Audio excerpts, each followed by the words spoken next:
What's going on, EoP sports fans? It's Wednesday night. It's 8:30. It's time for EoP. I'm Big Al. I'm Freddie Burns. And Joe's on dad duty, so he should be with us shortly. But we got a lot to cover tonight. We're going to go 4 for 4 tonight. First time in a long time that we're going to cover all 4 sports. I want to thank our sponsors over at phillysportstrips.com, dolansbar.com, cherryinjurylaw.com, and sherrystickets.com. See a pattern there. But guys, like I just said, we have a lot going on, a lot to cover here, and everybody is joining in as we speak. But let's see, Steve. We're gonna jump into Philly. So Steve says the umps blow. Braves too good to give 5 strike at bats. At the same time, you have to score more than 4 runs when you get 6 walks. Yeah, he's talking about the Phillies did win in extra innings and 10th inning, 6-5 today, taking the series against the Braves 2-3. Fred, let's talk about that. Does that, with the Braves being, they took the division. I know the number 1 spot still could be going up for grabs. Is there any, do you take anything away from this one, or is this kind of like, they're on cruise control right now? I don't take anything away from it. I'm discouraged by it. You have a 4-0 lead and you blow it again. And then you come out, you win the game, but I'm a little discouraged because the Braves probably are taking their foot off the gas slightly, but they're still trying to make sure they get that number 1 seed as well. So they're not completely out of it. I'm glad they won the series.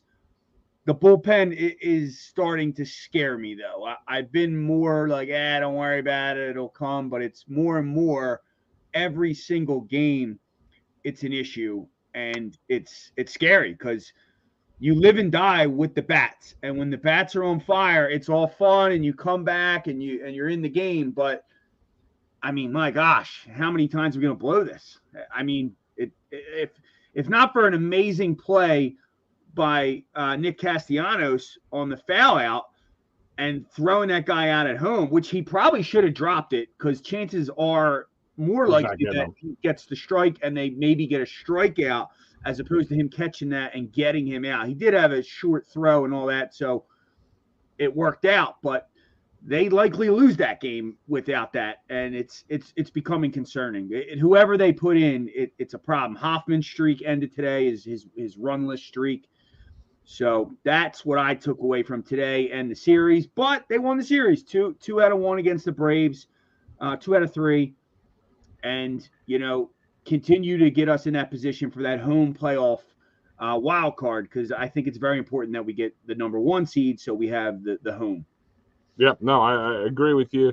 I mean, the Braves and the Phillies just seem to be that way with each other. Like, I mean, I guess if you want to take any good parts out of it is that they're never out of it, and that Braves lineup is very deep.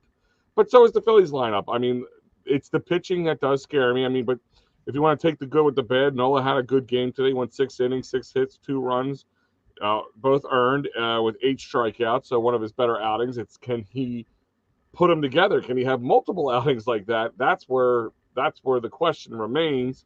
Yeah, like you said, Hoffman has been on a roll. He let up 2 earned runs. Okay, I if I want to look on the bright side of that, fine. He got that monkey off his back. He doesn't have to worry about this whole scoreless thing going on.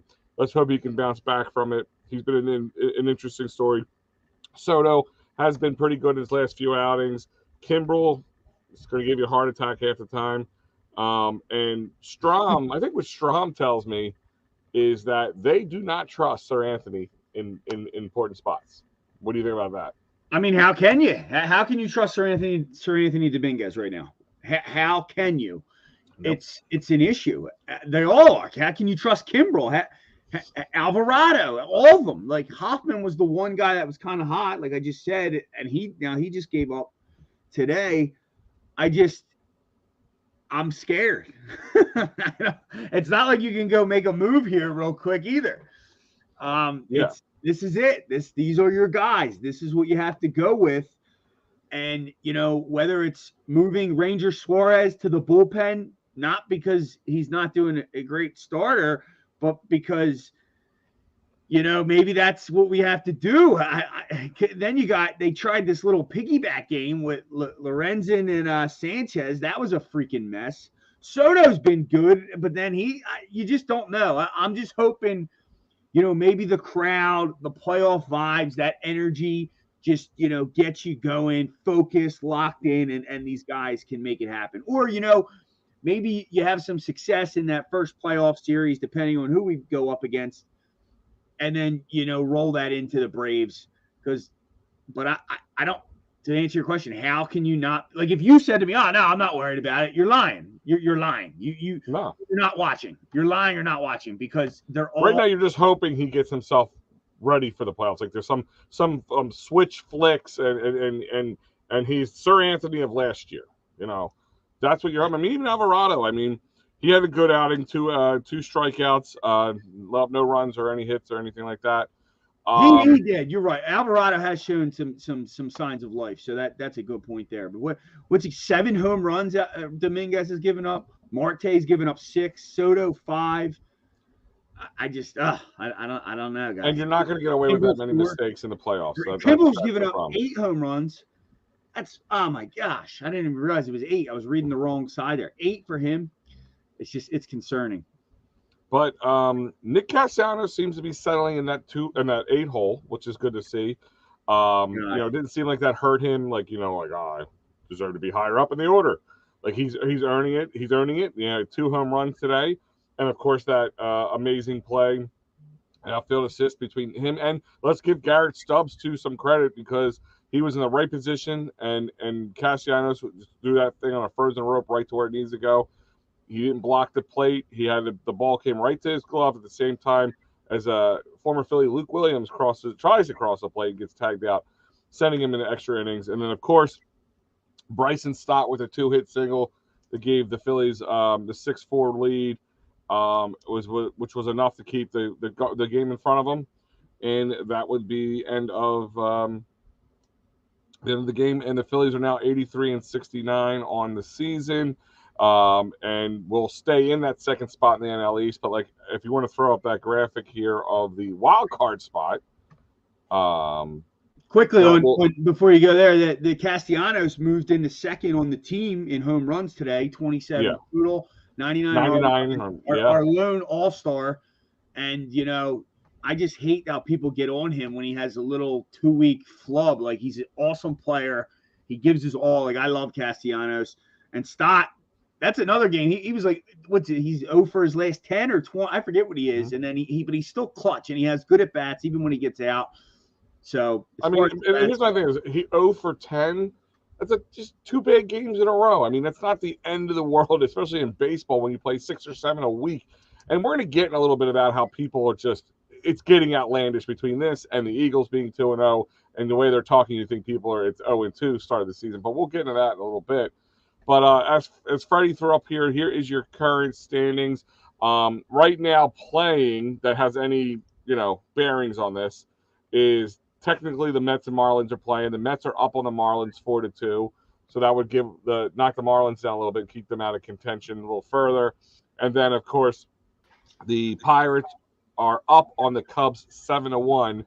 Cubs have kind of definitely fallen off here for sure, and because they were in that second spot. And to be honest with you, and I think Joe's joining us here too, and so we'll be able to talk to him, because we're going to talk about who scares you more, or who do you not want to see if the Phillies take on somebody at Citizens Bank Park. Because for a while it looked like it was going to be the Chicago Cubs, and I had the Cubs as kind of like the Phillies of last year, team that looked like they weren't going to do much of anything mid-season, and bing, bang, boom, here they are.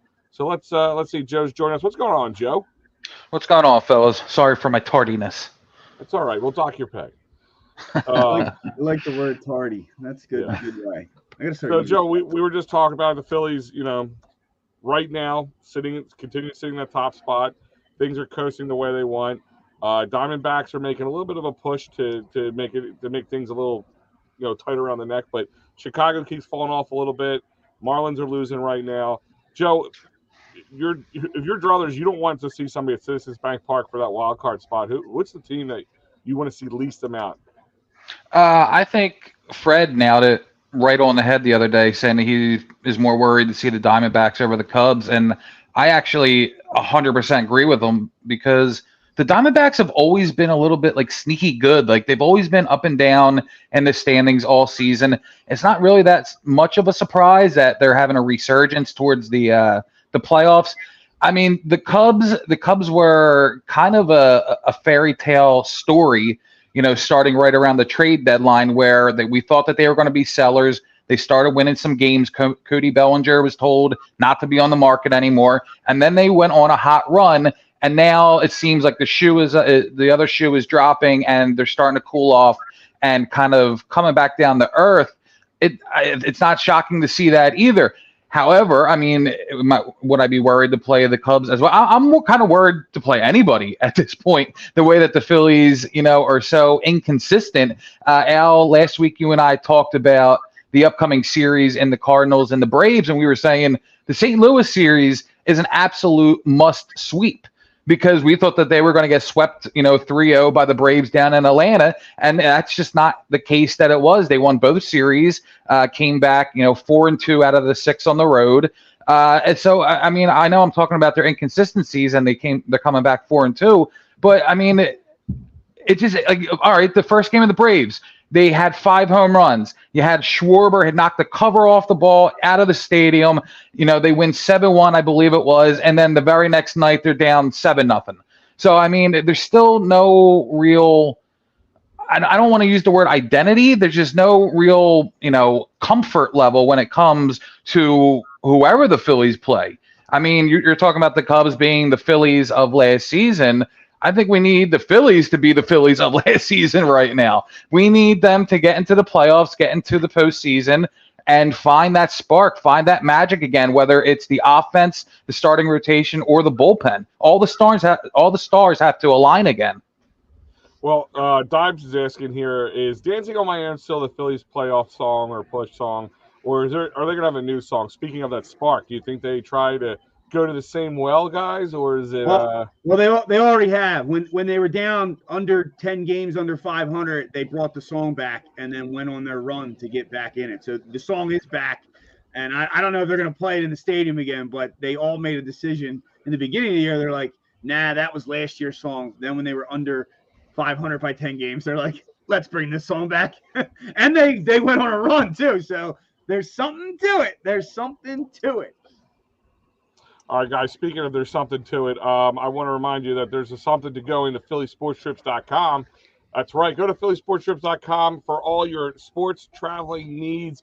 I can't say it over and over again, but I will do it again for you because this is not just a game, a ticket, a bus ride, a flight, a hotel room. It is an experience none other like than anybody else can put out there for you. They have away games like this one coming up at the end of October. We went to this trip last year, 1,200 plus Eagles fans on this one trip alone. What an amazing time. They also have all the tailgates set up for all the home games. They're flying Birds fans in from other parts of the world to come into South Philadelphia to cheer on the Eagles, as well as many other trips out there. So go to phillysportstrips.com because if you keep waiting, they're all going to be sold out. I'll tell you right now that of course, Monday night's game is sold out. The Los Angeles trip is already sold out. And the Jets trip is already sold out. So don't wait. Don't hesitate. Go to phillysportstrips.com. Al's a poet, and he didn't know it. I did not know it. I mean, to answer the question that I propose to you guys, I mean, I still think Chicago. I don't know why Arizona doesn't scare me as much because they always just seem to like they're this really good regular season team. And then if they even make the postseason, they kind of like San Fran, like they kind of remind me of the Giants. Giants do the same thing. This big team, everybody's scared of. They're doing great beginning of the season, and then they either don't make it to the playoffs because they fall apart at the end, or if they do make it to the playoffs, they're a nothing burger. And I don't know. Arizona has that same feeling to me. I'm not saying I'm looking past anybody, kind of like what you said, Joe. I'm not looking past anybody, but if I had picked between the two, I'd probably pick Arizona more than I would pick Chicago at this point. Well, here's the other thing, and I put it in the post earlier is, I mean, the Phillies need to get this number one spot if it's going to be Arizona sitting at number 2 because there's no chance in HE double hockey sticks. I want to wait till 10 p.m. for a playoff game. True.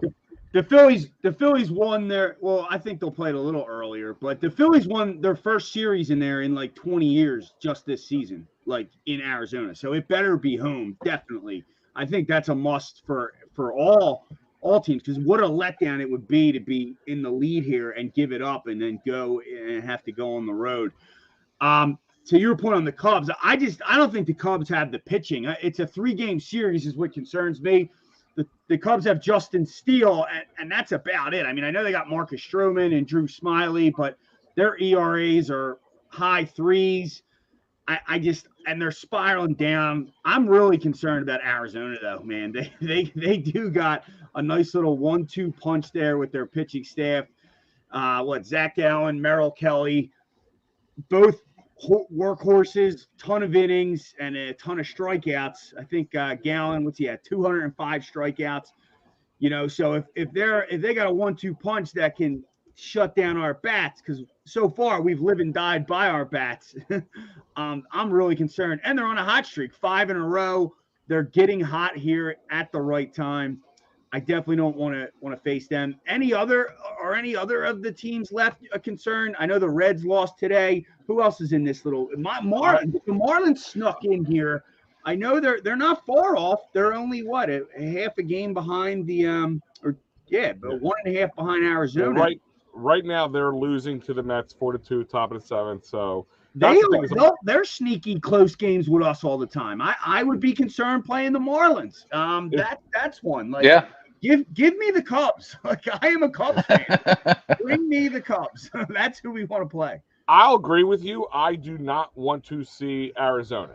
I mean, Miami. You just said, I was going to kill you, Al. I do not want to see Miami. And Miami has been just this weird thorn in our side now. And they're a team that are used to playing at Citizens Bank Park, not postseason Citizens Bank Park, but they're used to playing at Citizens Bank Park. So I feel like that's a little bit of an advantage that they would get over Chicago and Arizona. And like I said, if all those 3 teams we just talked about, they've definitely been more of a thorn in our side. We have handled Chicago. We have handled Arizona already this year. But Miami actually has the upper hand right now. So on us on that, if you want to go by the record. But yeah, I would rather stay away from a divisional team if we could, especially the first time around. Magic number 7, boys. We got how many games we got left? 12? Something like that. Something like that. 13. 10 maybe. 13. So we have four for the. No, I'm sorry. 4 for the Mets. You might be right. 4 for the Mets, 3 for the Pirates, 3 for the Mets. So there's 13. He's right. How the hell does that? Hold on. How does that add up to 13? No, you're right. I'm sorry. 10. It's 4, 3, yeah. 3, right? Math whiz. Yeah. My shoes are still on. I couldn't count that high. I'm sorry. It's okay. You O'Hara, us Bonner guys, we know our math. You O'Hara folk. That's all you know. Yes, thank you, Phil. I understand. I'm not good at math. It is. Steven said we sucked against the Cubs and Arizona last year, but we seem to have gotten that under control. Today was a good day for the confidence and for some of the key fills. I agree with that. I guess maybe I'm looking on the more positive side of this series. Joe, you weren't here when I asked Fred, do you take, were there any positives that came out of the series because we beat the Braves, or do you feel like the Braves are on cruise control in this sense? Again, I think when it gets to the playoffs, anything can happen. Out of the last 2 series that the Phillies and the Braves played, the Phillies won 3 out of 7. So, I mean, it's almost 500. I think that's encouraging. I think that the Phillies can absolutely, play the top level of baseball like the Braves. I can see, something happening magical like last year did in Citizens Bank Park. I mean, I don't think the Braves are so damn good.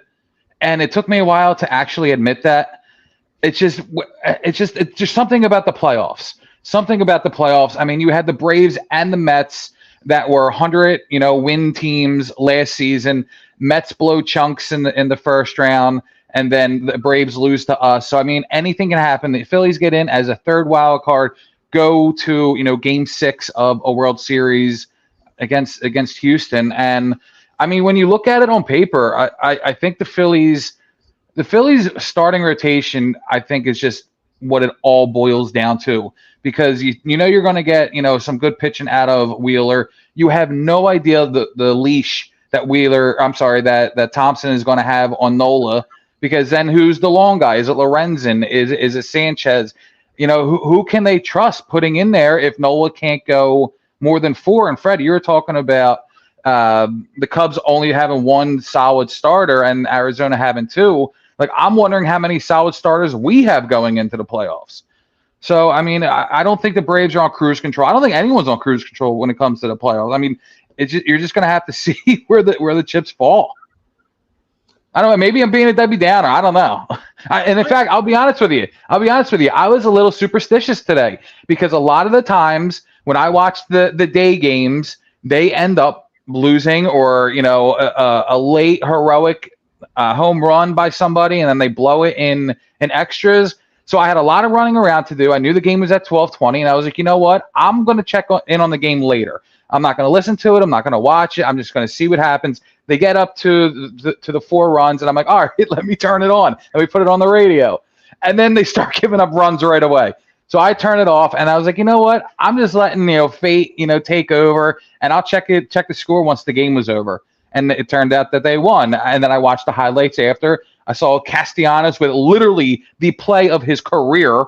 And then who was it? Was it Bohm with the 2 out, clutch hit in the 10th that put it over.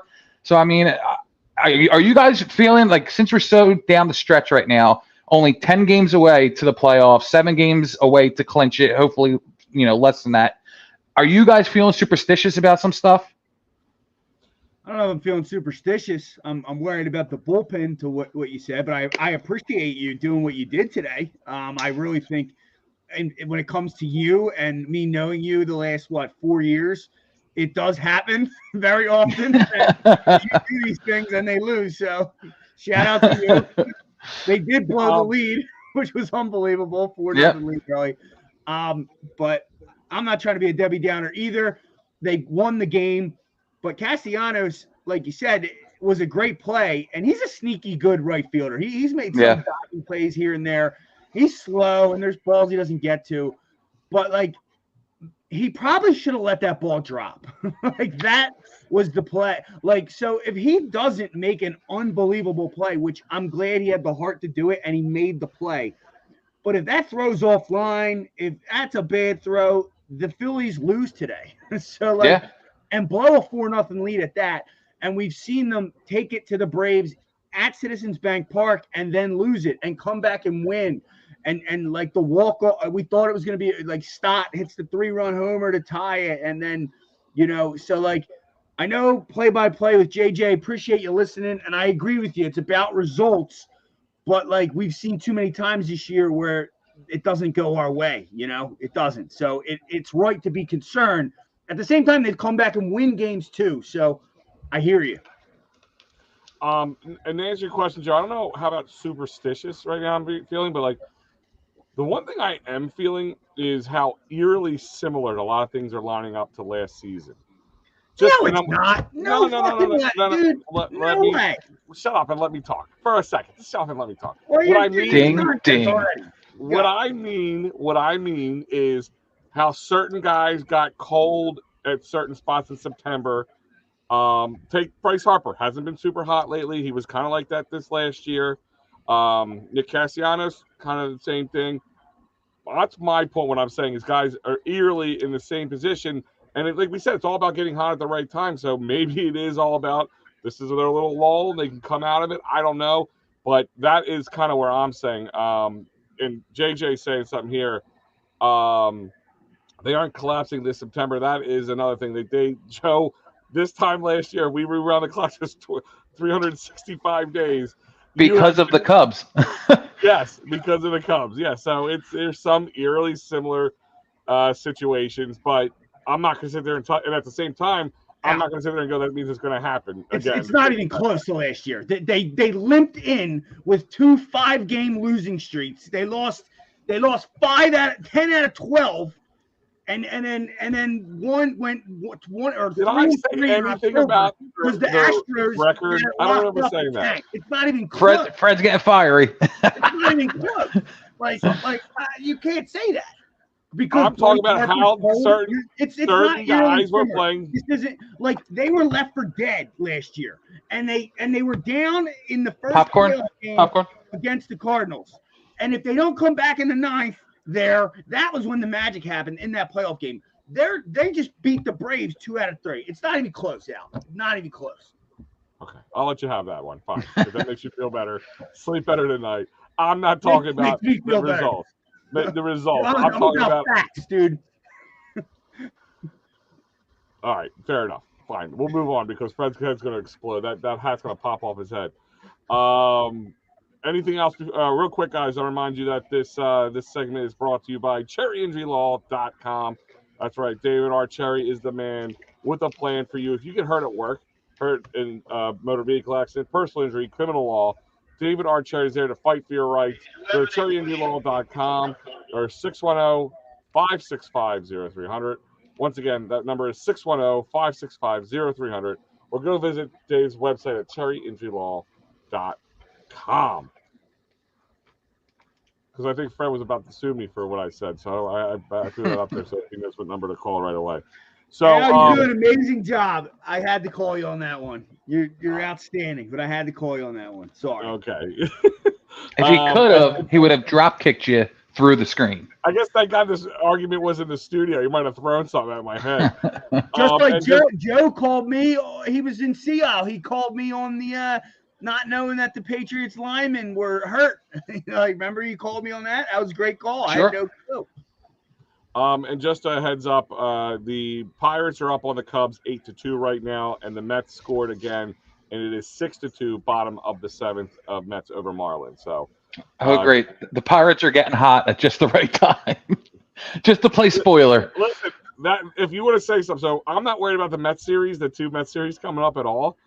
The Pirates one is the one that's the team that I'm more worried about because they always seem to play us well, no matter how bad or good the other team is. If I was going to start looking at the next 2 teams that we're playing, Mets and Pirates, even though we're playing the Mets twice, 7 out of those 10 games, I would say the Pirates one's the one that scares me. I wouldn't say scares me, but I'm going to keep my eye on it and be a little bit more nervous about it than I probably should be. I mean, I think it's safe to say we're all just, score and standing staring at this point. I mean, it's a daily looker at, The Braves were going to be the first team in MLB history to have 300 home runs, 100 stolen bases, and 55 more home runs than and have 55 more home runs than the second best team.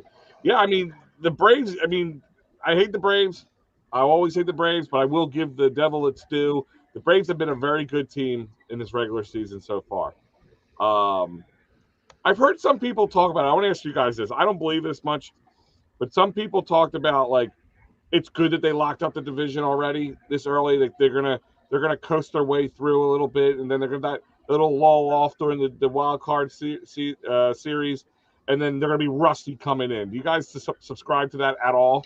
No, not at all. They got 96 wins, I believe, with I don't know how many they have left to play. I'll just ballpark it at 10, like the Phillies. They're going to be another 100, to 100 plus game winning team. I don't. One big thing that happened last year with that Atlanta series with Philly was Strider was hurt, and he came out. I think it was his first start back after injury, and the Phillies rocked him. He's pitching like a Cy Younger right now, and he has been all season long. So I mean, they have more firepower going down the stretch into the playoffs and to a potential Philadelphia Atlanta series. This Braves team is doing stuff that hasn't been done since the 1900s. Like they've scored more runs. I think what's the number? 965. That hasn't been done since the steroid era. And once the steroid era ended, it dropped off. So they're doing stuff that we saw back with Mark McGwire, Sammy Sosa, Giambi, like when they were all on roids. Like this team is unbelievable. I think we can beat them though at Citizens Bank Park with this crowd. I do think it's them having time off is not going to impact them. I think they're focused, they're hungry, and they're upset that they lost last year, and they got to taste a little bit what it was like at Citizens Bank to win. So they probably have a little bit of belief now just winning that division right in our own stadium as well. Let me just say one thing real quick. I got to stick up for my boy Mark McGwire. He wasn't on roids. He did nothing illegal. He was on HGH, which was, a substance that was legal and allowed in baseball at that time. So let's just, put him to the side and not lump him into this farceness. Yeah. JJ wants to know, big picture question: if the Phillies don't make it to the World Series, is it a failure of a season in your opinion? I'll go first. No, I don't think. I think last year was a fluke, and we got hot at the right time. This year they've added pieces. I think they need to. If they got knocked out in the first round, I think they make a run. If they run into the Braves and get beat by the Braves or the Dodgers, really, I really think you can't call the season a failure. I think there has been success.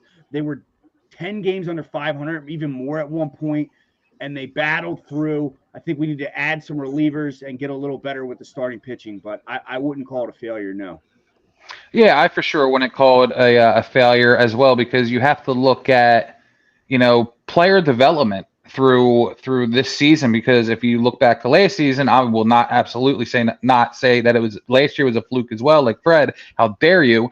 But you have to look at Alec Bohm with his whole fielding situation. You have to look at Bryson Stott with his hitting, and just how much these guys have developed in the offseason and improved throughout the entire regular season as we get closer to the end.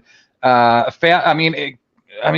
Schwarber still gets scrutinized for being a leadoff batter, something that is out of his hands. Like, he's not going to go up the topper and be like, hey, I'm reading what the guys are saying on Twitter. Can you please take me out of the top of the lineup? It's never going to happen. He's been a leadoff guy for 3 or 4 teams now. It's just what's happening right now. Look at his stats, and I'm not going to go into all of them, but he's a home run hitter who's at the top of our lineup. So be it. He now has back-to-back seasons with the Phillies hitting 45. It'll be 45 plus by the end of the regular season. A failure? Absolutely not. The only thing I think you can look at, hold on. And another thing, Bryce Harper. Bryce Harper comes back only missing 2 months from a Tommy John, and he takes on a new role at a new position, and he's one of the most athletic first basemen the Phillies have ever seen in the history of the franchise. There's little things when it comes to the players that you cannot say that this season was a failure. If you want to look at it as a whole, you have the addition of Trey Turner. We happened with him going up until August 4th, the standing ovation, and then he turns it all around and becomes the hottest baseball player to date. So, there's little things that have been so over the top and fun to watch. You see this team battle back. This team has turned into must-see TV again. You have to watch the 7th, 8th, and 9th inning of these games to see if they come back. Last year, absolutely not a fluke, but I think this year is more telling of the team that we're going to get going forward. The only question mark is, the pitching. It just sucks that once the starting pitching is doing well, the bullpen is crappy, I'll say, and vice versa. The offense has been there. I have loved the season so far, and I don't. Like Fred, like you said, they were down 10 games, and now they're back up over 14. They are in the driver's spot. They're in the driver's spot of the wild card. If you look at the wild card last year, the Mets were the number 1 wild card, and they had 101 wins. If anything, that was a fluke. You had the Braves and the Mets, fighting it out for the division, and then the number 1 wild card has a 100-game winning season. That's a fluke. Not the Phillies. Well, yeah. The fact that opened up for them to get in is what. That's true. Part of it. That's true. So, but they're a resilient bunch no matter what. I couldn't agree with you more. Resilience. If you said put a name on this team, resilience. Yeah, no quit, definitely. And I think everybody just has to understand. I don't care how good this Phillies team, like how many good players they put on this Phillies team. It's never going to be easy. It might be easier some days than others, or easier some years than others, but it's never going to be easy. And I think if people that's the description, the definition of Philadelphia. It's hardworking, blue collar, and going out there and fight. Yeah. So real quick, I want to run through some of these because I know we're going to change gears here in a moment. But Steve's saying the Mets are playing some decent ball to keep us on our toes. I mean, listen, when you have nothing to lose, it does make a little bit of a different game for you. And the Mets aren't just looking to play spoilers. Guys are looking to keep jobs or maybe put a nice resume out there to get a new job somewhere else. JJ saying Pete Alonso scares me. What's he in the back room doing, lifting some weights real quick in between bats? I'm not worried about him. Yeah, like most season success questions, it's almost always depends on optics. Yeah, it's not a bad point, Steve. And sometimes it depends on revisionist history there a little bit. Give me a postseason ball at this point. I just want to call playoff games now. Hell yeah. All those home runs and stolen bases, they can't be used, be carried over in the playoffs. Same goes for us. True. Steve made a good point. I mean, the slate is wiped clean. We've seen how things change for people, and especially in divisional series, you got 3 games or 2 technically to win. And if you just don't have a good series, it's that's it. It's all she wrote. No matter how many RBIs you have going in. And by the way, we're gonna have 3 guys at least with 100 RBIs this season, if not more. Steve's also saying the minor leagues are looking good. Joe, you've pounded your chest about this. The minor leagues are not as bad as people have talked about them over the years. You got Crawford, Rojas is a big one. And somebody asked earlier, does he become your everyday starting center fielder maybe next year? Something to think about. His bat has been so much better than they expected coming there. Like his fielding and speed's always been there, and speed on the base pass, but his bat is so good. I think he is. And Harper being so good at first base, I just feel like it's a no-brainer to just leave Harper at first base. Quick question though, how come every single player we talk about moving them to first base to like make their career longer and how much better it is, but with Bryce Harper, it's we got to watch his back. Why with him now we're not going to do that? Like, he needs to be the first baseman. Like, he has to be. Well, I imagine, are you talking about this season or just going into the future? I'm just talking about this, like, because sometimes, like, Schwarber, as great as his bat has been, he's a terrible fielder and slow, and he costs runs at times when they hit him in the gap there. So, like, I just feel like him at DH would be so much better if you could instead of putting Harper at DH and then moving someone else to first, which they do from time to time. I think for the most part, especially the way the games are kind of spread out, especially past the divisional series, is Harper will be first baseman every game outside of if he's feeling sore, tight, or beat up or anything. But I think the plan is to have Harper at first base every day. Schwarber to be in the DH pretty much every day. Because I think you're going to see, that's my question. Like, that's the thing is, you might see Rojas out there in center field playing a lot more in a playoff series than he even expected going into this. Because that man, I mean, outside of his bat being better than anybody expected, he can cover some ground. I thought Brandon Marsh could cover ground, but that man can cover ground. He could run over and take over for right field occasionally if he wants to. Like, it's borderline amazing. That's why I do think he will become Philly center fielder of the future if his bat continues to progress. JJ wants to know, he likes all our answers, but he does have a question about Rob Thompson. He hasn't agreed with all his decisions this season. I mean, you're never going to agree with every decision every person makes. And yes, there has been some real questionable topper decisions made, but outside he's been. I mean, like, let's take the most recent one. He moved Nick Castellanos to the A spot, and it has been good for him. I mean, overall, I'm happy with Rob Thompson, and I know there's a lot of people out there who are not happy with him, still think he's a filler. But I honestly think he's been really, really good. I'm going to disagree with you. I agree with JJ. I think he's a good clubhouse guy and consistent, and that's the main thing with his lineups, and the players love him. But as far as feel for the game, I feel like he does not have feel for the game. And this goes back to the World Series, pulling Zach Wheeler.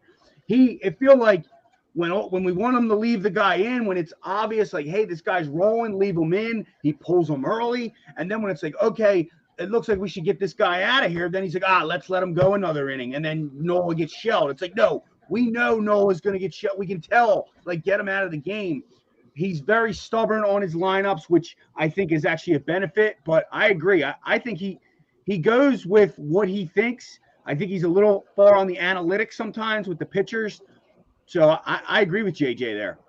Yeah, when it comes to that Wheeler thing back in the World Series, I am so out in left field against what everybody else thinks. Like we are so soon to forget that Zach Wheeler almost didn't even play in that game. He almost didn't start. It was a game time decision. It was the game on the line. He just started giving up hits. It was first and third. Wheeler looked like he was starting to decline. Topper did the exact right thing going to the bullpen, in my opinion.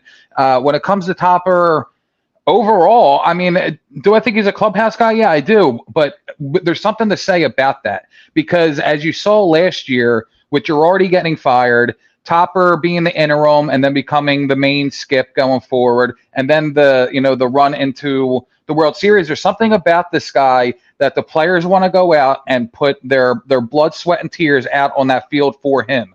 So even though he may not have, just it's a football term, but he doesn't have the X's and O's and makes the exact right call every time. There's something about this guy that the players want to win for him, and of course for the city. So I don't think he's not a bad skip. He's not. I mean, does he have some flaws? Absolutely.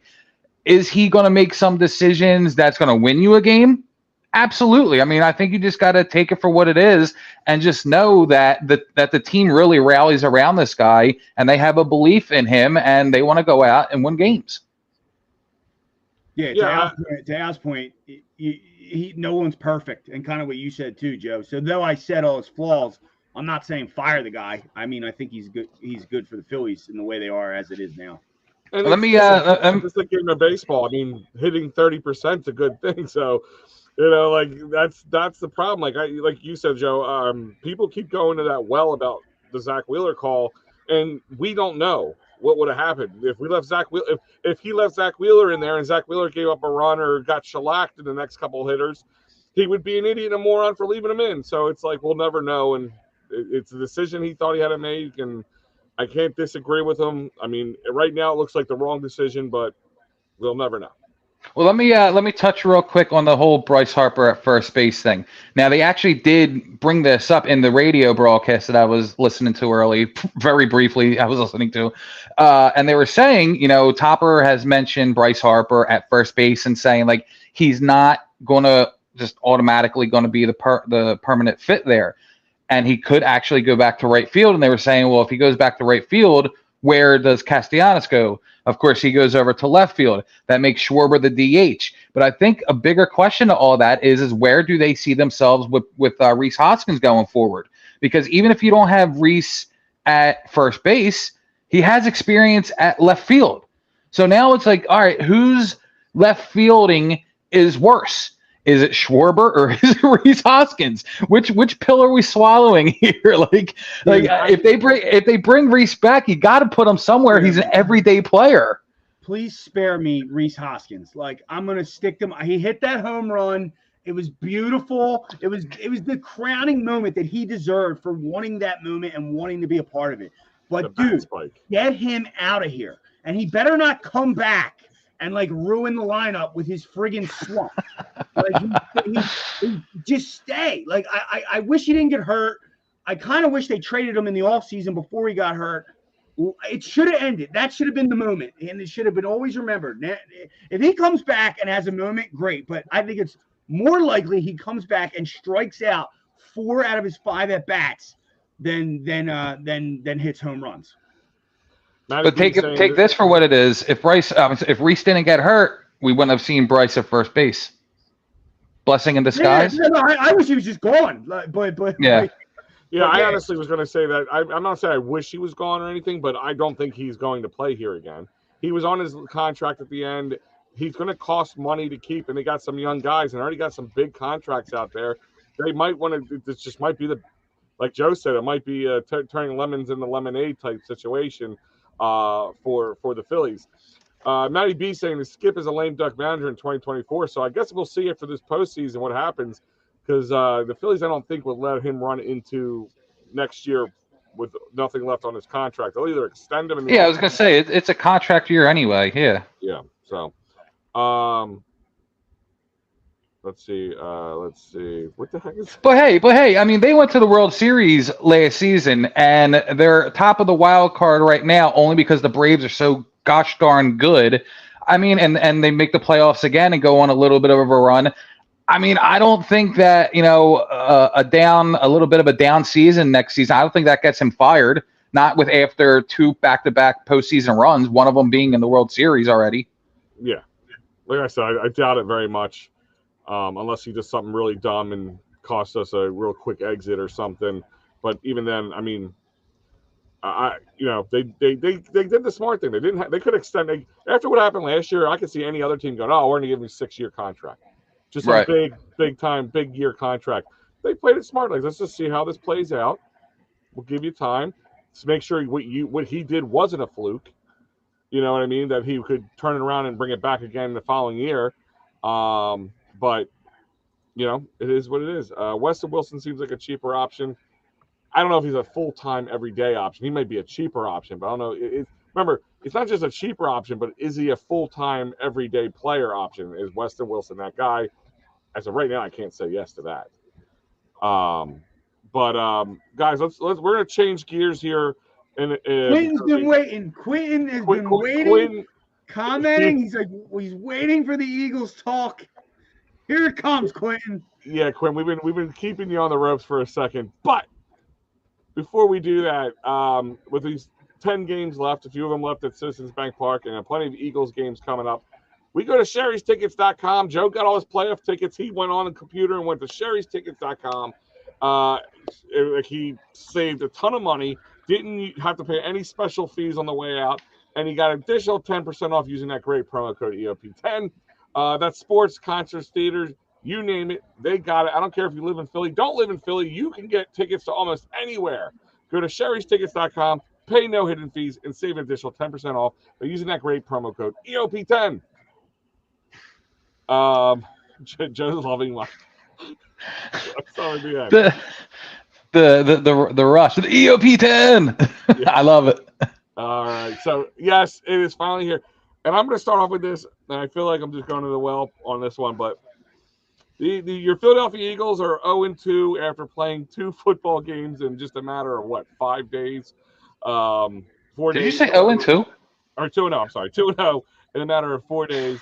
I thought you were getting ready to attack the fan base for acting like they lost, and then I'm like, oh, yeah, no, but and then Joe realized, no, he did say it was a Freudian slip, I guess, in that sense, because you would think this team is 0-2 and just had no clue what they were doing, the way everybody is acting, because it isn't a pretty win.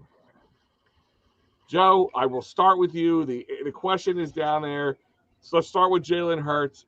Number one, are the fans overreacting? Is people overreacting about this? And you put any criticism on Jalen Hurts and Brian Johnson?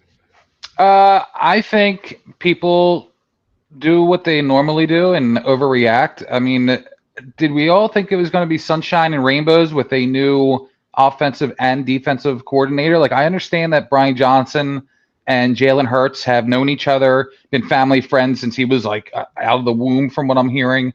But I mean, it takes time. Like Brian Johnson, this is a big role that he is stepping into. I mean, Nick Sirianni again is not making is not calling the plays. What we saw him do last year with Steichen. Steichen's not here anymore. New offensive coordinator. It's growing pains. Like these guys are going to figure it out. Like, these are professional football players. Jalen Hurts is coming off of a Super Bowl run where, he was missing 2 games in the regular season to possibly winning the MVP of the league. I mean, it's not to what Fred said, or the word he used, it wasn't a fluke. Like, this guy can play. I mean, and they've only gotten better. They've gotten better weapons on both sides of the ball. I mean, I guess I'll just jump over to the defensive side of the ball right now, because Sean Desai, he's being a little bit more aggressive, and you see Jalen Carter and Jordan Davis, and these guys, I think that those two playing in college together, they already have the chemistry there right now, and they're 2 of the best defensive tackles in the actual game. Going back over to Jalen Hurts, you saw the argument last week with A.J. Brown, and I think that's a testament just to what this team really believes at their core is they just want to win. A.J. Brown is out there saying, throw me the ball because I want to contribute and I want to win. Jalen Hurts is saying, hey, calm down. We're still best friends. You're going to get your opportunities. Right now, we're going with the hot hand, and that was DeAndre Swift. They found the flaw in the Vikings defense, and they exploited it. Brian Johnson, kudos on making the adjustment. Is he going to get credit for that? Does he not get credit for that? I mean, DeAndre Swift is number 3 in the league right now in rushing from one game, 175 yards, one touchdown, which really he should have had 3. It was Jalen Hurts and the play calling who was greedy with the tush pushes. Okay, Jalen Hurts had 3 touchdowns on the day. Even though I'm complaining about 2 of them, he did have 3. And if you want to look around the other, I guess quarterbacks you can say in the league, like people are saying, oh, well, the Eagles aren't as good as the Niners. They're not as good as Dallas after the last 2 weeks. Brock Purdy and Dak Prescott haven't done much either.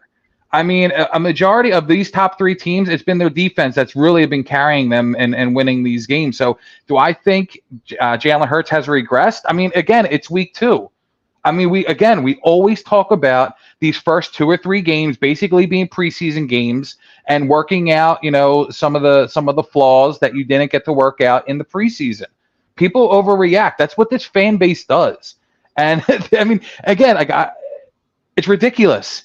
It's ridiculous. Like, they're going to go down to Tampa Bay, and I think you're going to see a completely different offensive team. I mean, Dallas Goedert, he's been non-existent. They tried to force feed him the ball a handful of times in that Vikings game, and I think he only had 1 catch or maybe he had more than that, but I think he only had like 29 yards on the day. I mean, that's going to be something that's going to be worked out. Like, everybody needs to settle down. I don't know. Am I overlooking it? Am I the one being like, oh, daffodils and lilies, saying that everything's going to be greener on the other side? I think you have your green colored glasses on right now. Okay. But I don't think it's as bad as everyone's making it out to be either. I think Jalen Hurts has clearly went back to 2021 Jalen Hurts. He is not reading the field well. He is misreading even the read option. There were multiple times he should have given the ball to Swift, who had a clear hole. He kept it and took a loss.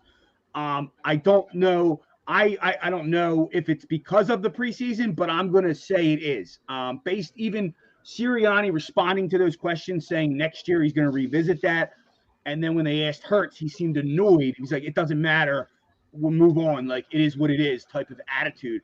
And I think if he would have been able to play in the preseason games, some of these things would have already been worked out.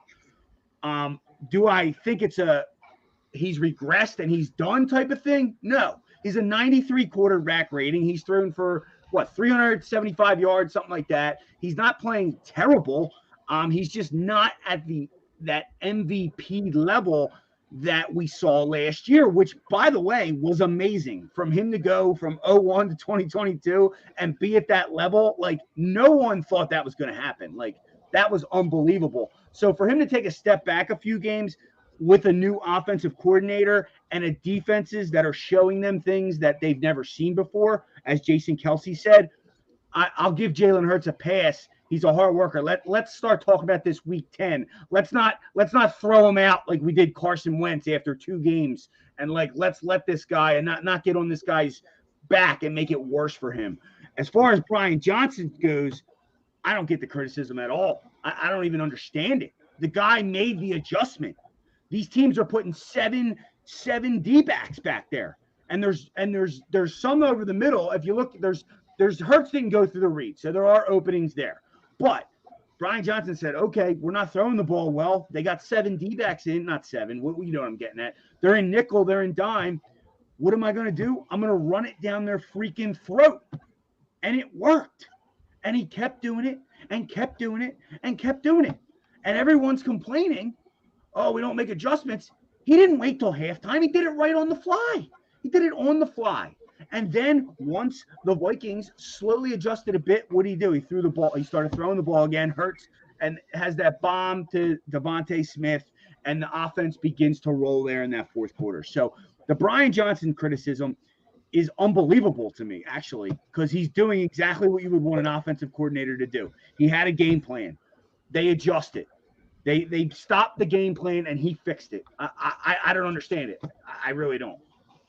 Listen, it's like you can't win. If they run the ball, they get upset because you're running the ball too much. They want you to throw the ball. You throw the ball and it's not working. Just run the ball. You're never going to win. It's a lose-lose situation with some fans, and it's not borderline. It can be really annoying. Honestly, listen, we've talked about this going into the season. There's teams. There is a thing such as the Super Bowl hangover in my eyes, but not to the point where it depends how you can control that narrative. You can control the rust. Remember, they played longer, except for the Chiefs, than anybody else. They have new guys, young guys, especially up on that D line, who's just destroying people at this point. There's rust. There is things to worry about. There is injuries to worry about. There is Jalen Hurts isn't the Jalen Hurts that we saw last year. But that doesn't mean, like you guys said, I agree with both of you. It doesn't mean he's not going to be back to that way. And Joe, like you said, we've said this ad nauseum. We don't, this is still preseason football in some ways. These guys haven't played together much at all outside of joint practices where you can't hit the quarterback.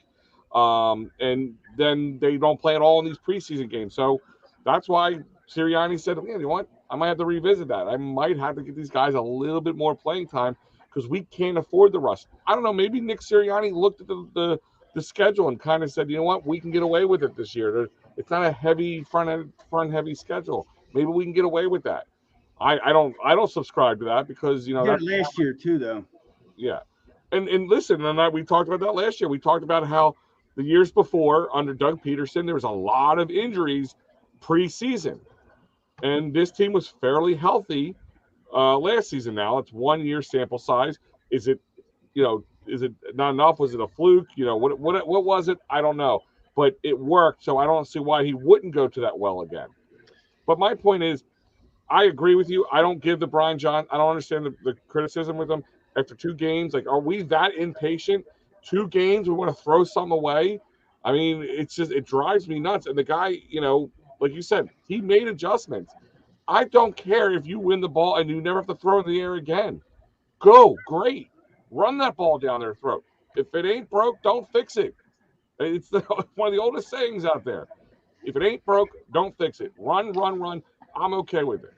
Well, I don't think it's very fair to say that Jalen Hurts has regressed. I mean, it's been 2 weeks, and if you look at the stats from last year's first 2 weeks, last year, week 1 against the Lions, he had better stats this week 1 than last year against the Patriots. So there's already an improvement there. You can look at the Vikings game from last year where they won 38-7 to this one and be comparable. Absolutely. And I'm not saying he can't be criticized, but I thought the 2 long balls to Devontae Smith was great. One of the things that has been criticized heavily of him is vision and his arm down the field.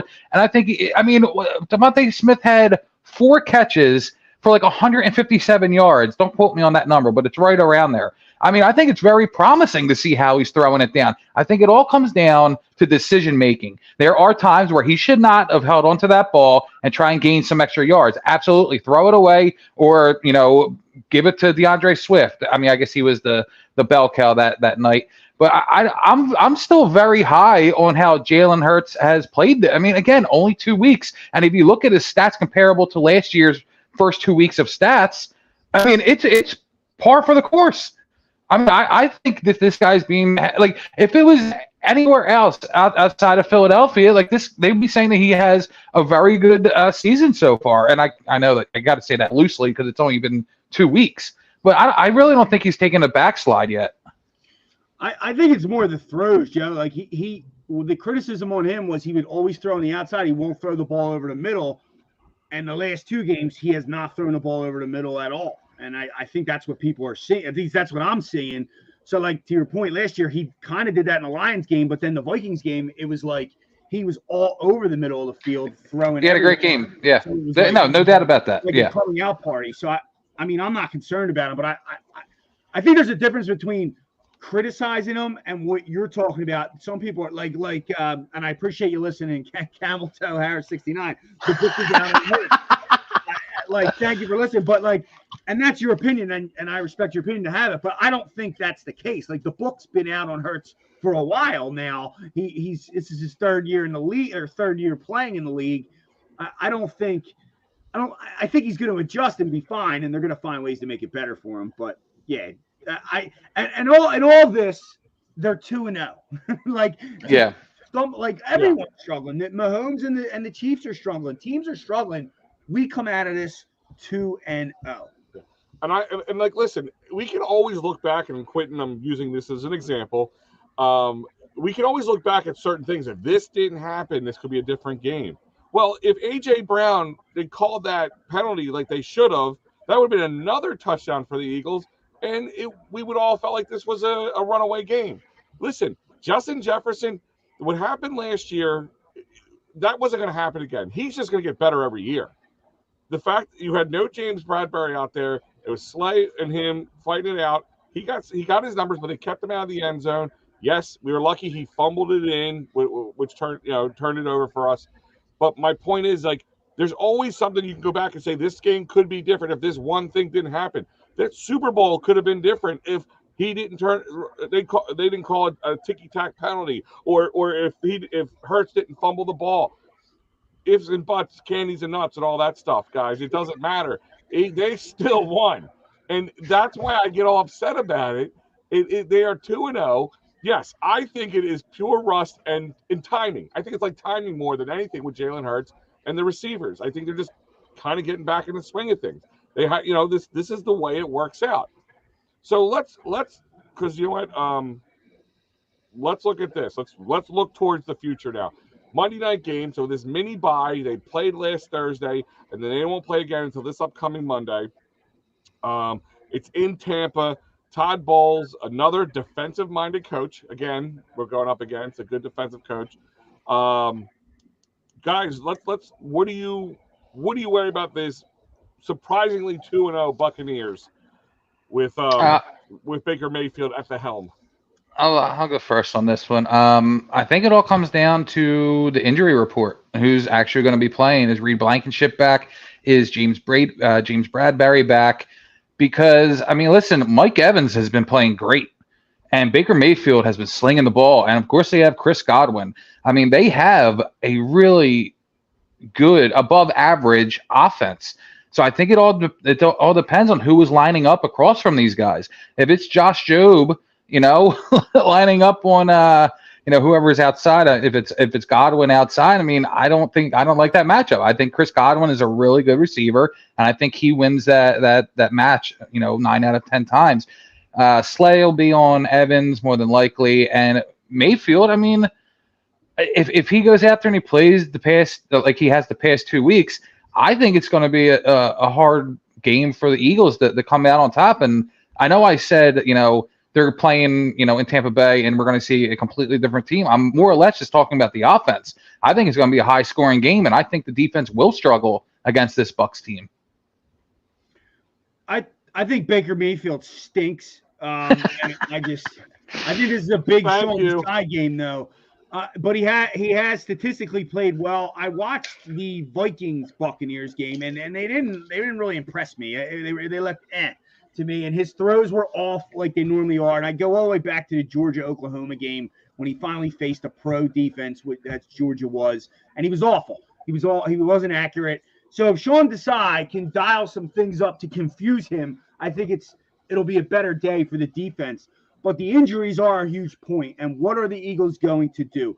Josh Jobe played very well on Monday Night Football until I tweeted that he played very well, and then he got burnt for a touchdown. But overall, he did pretty well on Jordan Addison. So will Bradbury go into the slot, or will they use Mario Goodrich there? They say they have guys in-house to do that. I think pass rush is going to be a big deal, as it has been. Jalen Carter has been getting the hurries, not necessarily the sacks that we're not that we're not looking for, but he got a sack game 1. He's getting pressure on the quarterback. The D-line's doing well. Can the D-backs hold off just enough to be able to get those sacks? I think defensively, I agree, Joe, it is a question mark. I think they have to go with the bend, don't break like idea. If you don't give up the big play and you let these teams take time off the clock, if your offense is good enough, you're going to win the football game. So if they bring on this bend don't break mentality, don't give up the big play, I think they'll be fine. Offensively, they'll take another step in the right direction. I don't like this talk of like running backs not making Swift the guy. Like they just so want to make Kenny Gainwell the guy. It's like, dude, he's not explosive. He's an average back that can fill a role if someone's hurt, and that's what he is. Did you like DeAndre Swift just showed you what can happen if you have an elusive back? We haven't seen stuff like that since McCoy and Westbrook. So I'm ranting on another level here. Go ahead. You know who Swift really reminded me of Monday night? I'm sorry, Thursday night. It reminded me of Le'Veon Bell because Le'Veon Bell had this way of this patience, waiting for the line to open up, and I saw that almost every attempt from DeAndre Swift, and you saw the outcome: 175 yards and 1 touchdown. I mean, to your point, I have no idea why they want to keep, force feeding us this Kenny Gainwell when you have already seen the sample size. He's already injured after week 1, and DeAndre Swift comes out and has a career game. I mean, it's a no-brainer for me. You feed the ball to DeAndre Swift, and I mean, if he continues to go out there and show himself the way that I was comparing him to Le'Veon Bell, I mean, this is a great thing for the Eagles. They finally have a back, to your point, like a LaShawn McCoy. That's a great call, and Quentin agrees here. Quentin, again, thanks for listening and chiming in. Everyone, thanks for listening to all your comments tonight. Please hit that subscribe button, like button, share us out. We love interacting with everyone listening. We're all fans, and it's just so cool. So thanks for listening. But, dude, Joe, that was great. Le'Veon Bell, that's spot on, man. Yeah, that was exactly what it was, like waiting for it to develop. And he had so many rush yards, his strength's catching the ball out of the backfield. Our only concern with him is health. And, like, if he gets hurt, he gets hurt. We can't play scared and put I'd rather Penny in there than Gainwell, to be honest with you. But, Kenny, whatever. Well, that's another conversation for another day. But Monday night against the Bucks, I've picked the Eagles to lose 2 straight weeks. I want to keep the streak going.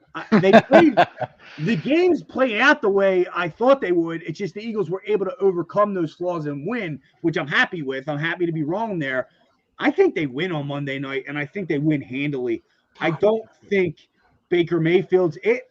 I think this is just a fluky thing, and eventually Sean Desai is going to show his scheme and design, screw him up a little bit, and I think the Eagles win. Let's go 31-17 Birds. I agree. I almost think this Baker Mayfield thing is like the Fitzmagic situation they had in Tampa and stuff. He comes out, plays a few good games, looks really good, and then talk about getting figured out. Like this seems like to me. Never been a big Baker Mayfield fan. Wasn't in Cleveland. Still not in Tampa. But I'll tell you the one thing. If you want to pick out one area that I would say I'm nervous about, which is kind of a weird area, because we normally don't talk about this.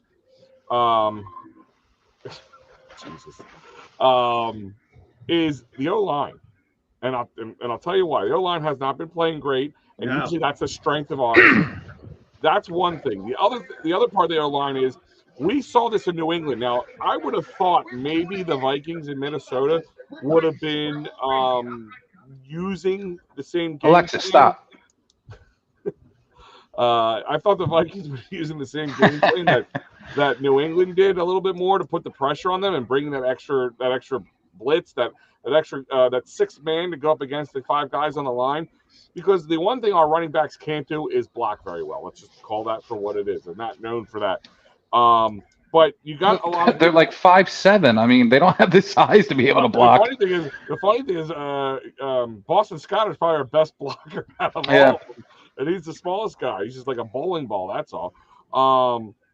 And the one thing I would say that the matchup that scares me the most would be the linebackers of like Shaq Barrett and all them of the Tampa Bay Bucks versus our O-line if they continue to struggle as they did. I'll say that's where I worry a little bit. So that means you're going to have to change your game plan up. More pop passes, quick things, quick outs, over the middle, and we all know that's not Jalen Hurts' strength, as we know right now. We've already mentioned that. So if I'm Todd Bowles and I'm the Bucks and I'm trying to game plan against the Philadelphia Eagles, that's what I'm doing. I'm bringing that extra man. We've seen when they bring they put two guys on the outside like Lane. Lane has not been Lane lately. Let's be honest. Let's call for words. Maybe he's not 100% healed up from that core injury. What's his name? Our new right guard. Jurgens. He's made a couple rookie mistakes so far. Those things can get better over time. It's just that's the one thing is they have a lot of good linebackers and they have a lot of linebacker depth, and they could really bring a couple extra guys who could wreak havoc on this O-line, who could maybe keep the scoring down a little bit on the Philadelphia Eagles. Yeah, unfortunately for me, I'm not seeing it this week. I do think that a lot of the times that the Eagles go down to Tampa Bay, I mean, the Bucks played the spoiler. I know this game that they're going to honor Rondé Barber at halftime. We already know the kind of evil juju that guy has towards the Eagles. And I can see this, again, being a high-scoring game. I can see it coming down to a field goal. I could see it being like a 34-31 game Bucks. It's going to be a heartbreaker. I think it's going to be tooth and nail all the way down to like the final minute or two. And I just think it's going to be a field goal game. I mean, granted, with it being a field goal game, it could go either way. I don't see the Eagles coming out victorious this week, unfortunately. I do think the Eagles win this week. I think there's going to be struggles in the beginning. Some adjustments will have to be made, but I believe this week they'll beat them in the air more than they will be. It'll be more balanced, I would say, I guess. But I think they will be in the air, and I think you will see a little bit more A.J. Brown and Devontae Smith, maybe some other guys get a little time in there. I think that's where it's going to be. I think it might be a little bit more of a shootout, Joe. Agree with you, closer than it should be. But I believe they do cover if they're saying it's 5.5. I do believe they cover it, and I'm going to go with the Eagles winning. I'm going to go 28-20 Eagles. That's where I'm going to go with my prediction. Okay. Go Birds. I mean, hell, I hope you guys are right, 100%. Well, as we always said, this is like the one part where I'm okay being wrong, like when you pick against. Right, yeah. But that's what I'm looking at right now. Like I said, I put my worries out there. Anything else you guys want to talk about before we start to wrap things up? I know we want to touch on a couple other quick notes here. Fred, you want to talk Sixers?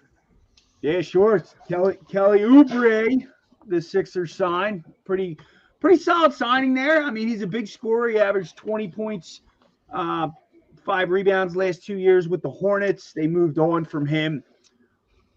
Good transition player, get out and run. I think he can fit, Nick Nurse's style of running down the court, get out and transition, make plays. Shot about, 33% from three. His career last year, he was 31%. So not amazing, but not terrible.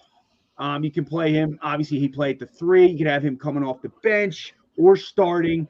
I think it helps your second lineup even because then you're going to have Melton, Melton at the shooting guard. Beverly, and then him at the three, along with Paul Reed and Mo Bamba, which is a solid, second lineup. I like the signing. I think it's good to add some scoring, and then you also have Danny Green in there for some guidance as well. So yeah. I like it. It's a good move. I'm not going to sit here and talk like I watch much Charlotte Hornets basketball. Now him being a 20-point scorer, do you worry about that being just because he's on a bad team? And I think that's why he didn't get signed elsewhere. You know what I mean? Like he was trying to get a bigger contract. He signed it, I think, for the veteran minimum. Yeah. So, he's just a wing scorer, and it's just to get him at that price is a pretty good deal. So, especially if Harden holds out and doesn't play, he'll get some more minutes. He'll be on a good team and see if he can show what he can do here. So. I definitely don't think he's going to drop 20 a game here, though he showed signs of scoring when he was on the Wizards as well. So, depending on how many minutes he gets in a night, he can get us, 10 to 15 a night, which taking that off the bench, I'll gladly take that off our bench, especially if he's a guy that's going to run down the court, hustle, and make some plays. So, good signing. Couldn't agree more. Yeah, I mean, I think Fred, nailed it. I mean, I really like the signing. I really like the fact that he can come off the bench and be a scorer. The only question is why didn't? I mean, it's a minimum, vet deal for 1 year, under $3 million. He's going to be getting paid. Why didn't the Hornets bring him back for that? Well, they drafted Brandon Miller, who's kind of his position, so that might be why. Probably why. Why pay him? They probably wanted to stay under the cap to set themselves up in the future. But to your point, why didn't anyone else sign him? Yeah. Yeah, and like I said, I I watched a little film on him based on what I hear Dibes put up here on our shorts on our YouTube page, as well as some other videos that he did. And I mean, the one thing you can definitely say, he's a guy who will drive to the basket. He's energetic. He's probably a guy who'll keep defenses kind of on their back heels a little bit. But like I said, if coming off the bench, it smells like a good sign, unless there's something we're missing here. Of what was available, that was a guy that you're like, hey, give him a shot. Yeah, sure. And it's 1 year. We're not stuck with him. We still get him off the books. The other piece of news I want to talk to you guys about. Well, we want to talk a little Flyers because one thing we always talk about here at EoP is that October especially is just a busy time of the year for us. You got Phillies going into the playoffs. As hopefully I'm not going to jinx it, but Phillies going to the playoffs. Eagles, of course, starting their season. Flyers just starting their season. Sixers starting their season. So it's just a busy time of year. So guys, do stick by here at EoP. We'll have post games for all those things. We'll have all this coverage that you need and more. Go to EOPsports.com and check us out on YouTube, Facebook, Twitter, and Instagram. There's always updates coming out. But with the Flyers, I mean, is there excitement in the air just because of a whole new brand, a whole new era of Flyers hockey for you? Nah. I can't. I'm not buying into this Flyer stuff, for a while. I mean, of course, I want to see them turn it around. Obviously, I do. But I'm even having a trouble getting Sixered up at this point. So, I mean, definitely the Flyers are way down the totem pole, I guess you can say. But hey, I mean, I know I keep seeing updates about Danny Briere being a wizard and proposing all these trades and trying to get and he said like we don't know the type of season we're going to have yet because it's up to the players to kind of dictate what outcome they want, and of course players play, so it all depends on I don't know what the hell it depends on, because this team has been so garbage for so long that we don't know what to expect from them. Well, Joe, you're in luck, because I'm going to give you some fun top Flyers to watch right now. Preseason starts Monday night. A couple guys I was looking into. I'm going to bring them up here. Flyers prospects to watch. Young guys, Tyson Forrester, he's probably third on the list as far as prospects goes, behind Mishkov. Obviously, he's not playing. And Gauthier, who also is not playing, but he's a right winger. Like I said, number 3 prospect last year in the AHL. He had 20 goals. They brought him up, 21 years old. He was electric in the few games. So electric, I think they sent him back down because they were actually starting to win games. You got ML Andre, upside guy, smaller end, long shot to make the team, but he'll be fun to watch here in preseason. Oliver Bonk, this number 22 overall pick, two-way defenseman. We'll see what he got. Bobby Brink, he was supposed to be good. He had some injury issues. Will he make this team? I really want him to make the team. I want them to lose as many games as possible. So bring up the young guys. Let's tank. But Bobby Brink led the NCAA in scoring in 2021. I'm not sure he'll make the roster. And then finally, right winger Samu. Tuo Mala. I think I nailed that one. Second round pick. Speed, great shots. 29 games in Finland. Had 26 goals. There's plenty more to watch. There were some guys I read about. I'm not a hockey prospect guy, so I'm not going to pretend that, but I did read about those guys. Forrester, I am in on. I like him at number 1 before Michkov was drafted. I'll probably put him 1 now. But I think Forrester is going to be a fun guy to watch this year. Frederick Hugo Burns, that is some top-notch knowledge and research. And by the way, you knocked it out of the park with the graphic. About time I did a graphic. and the pronunciation I don't even know if it's spot on, but I'm going to give it to you anyway. I think I listened and I tried, so Okay. I think I nailed it. All right. Well, like I said, Joe, I mean, I guess my take on sometimes there's a positive when there's no expectations for a team, I guess. So You are right about that. So I think in my eyes that's a plus. Like I look forward to maybe a turnaround, turning this ocean liner of the Flyers to becoming more relevant again because Another first round exit. Yeah, no, but becoming a playoff contender would be the right direction for this team because that's what I'd be looking at. But no, I'm like I said, I'm excited about Flyers hockey. I will be down, hopefully, covering the games again this year. We're waiting to hear back for some stuff, but I will be. I'll tell you this much for you Phillies fans: I will be down the game on Saturday, covering the Phillies Mets Saturday game. Hopefully, as long as we don't get a crazy storm like we're supposed to get over the weekend that washes up the entire weekend. Yeah, fingers crossed because I will be at that game as well.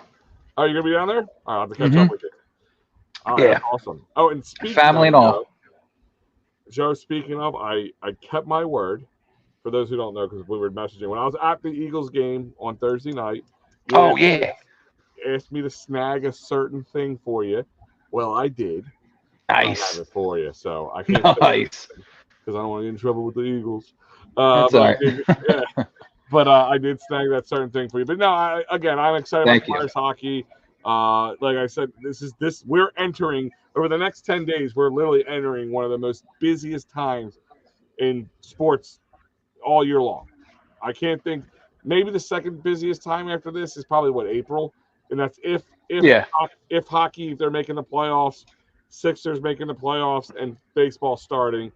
But this is the only time where you have all four major sports going on at the same time. So there will be plenty of content here at EoP Sports. And check out EoPSports.com. Joe, I got another present for you. Got one of our new shirts came in here. So it just came in this afternoon. So I got one for you. So presents galore for you, big man. But awesome, man. Anything else you want to add in before we roll out of here? No, I think I'm good. All right, well, I'm big. Go Birds. I'm Joey Sheeran. And he was Freddie Burns. And we are out of here. All right.